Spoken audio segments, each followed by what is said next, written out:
பல அதிசயங்களும், அற்புதங்களும், மர்மங்களும் அடங்கிய இந்த உலகத்துல நடக்கும் சில சம்பவங்கள் நம்மை ஆச்சரியப்பட வைக்குது. அப்படி ஒரு இடம் தான் பாயிண்ட் நீமோ. நியூசிலாந்துக்கும், சவுத் அமெரிக்காவுக்கும் சவுத் டைரக்ஷன்ல இந்த பாயிண்ட் நீமோ இருக்கு.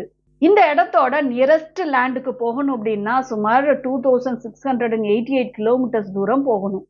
பூமியோட தரைமட்டத்திலிருந்து இவ்வளோ தூரம் தள்ளி இருக்கிற இந்த இடத்துக்கு தான் இந்திய கடற்படையை சேர்ந்த 2 பெண் அதிகாரிகள் போயிருக்கிறாங்க.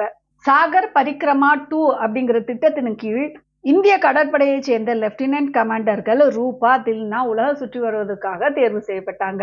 கடந்த ஆண்டு அக்டோபர் மாதம் கோவால இருந்து இந்திய கடற்படை கப்பலான INSV தாரணியில தங்களோட டிராவலை தொடங்கி இருக்கிறாங்க.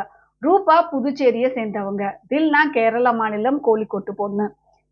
8 மாத பயணத்துல இவங்க கடந்த மாதம் 30ஆம் தேதி ஆள் நடமாட்டமே இல்லாத பாயிண்ட் நீமோவுக்கு ரீச் ஆயிருக்கிறாங்க. This is a special moment for seafarers and mariners, as Point Nemo, also known as the Oceanic Pole. பொதுவாவே பாயிண்ட் நீமோவை விண்கலத்தின் கல்லறைன்னு சொல்வாங்க. இங்கதான் செயலிழந்த விண்கலத்தை போடுவாங்க. விண்வெளியில் பயன்படுத்தப்பட்ட தேவையற்ற பொருட்களை இங்கதான் கொட்டுவாங்க. அதனால இதுக்கு விண்வெளி குப்பைகள் போடும் இடம்னு கூட சொல்வாங்க. இந்த இடத்துக்கு ரூபாவும் தில்னாவும் போய் வரலாற்று சாதனை நிகழ்த்தி இருக்கிறாங்க.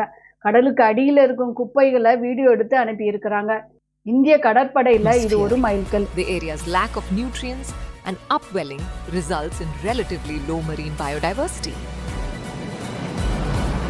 இதே மாதிரியான இன்ட்ரெஸ்டிங்கான வீடியோவை வாப் தீபிகா சேனல்ல தொடர்ந்து பார்க்கலாம்.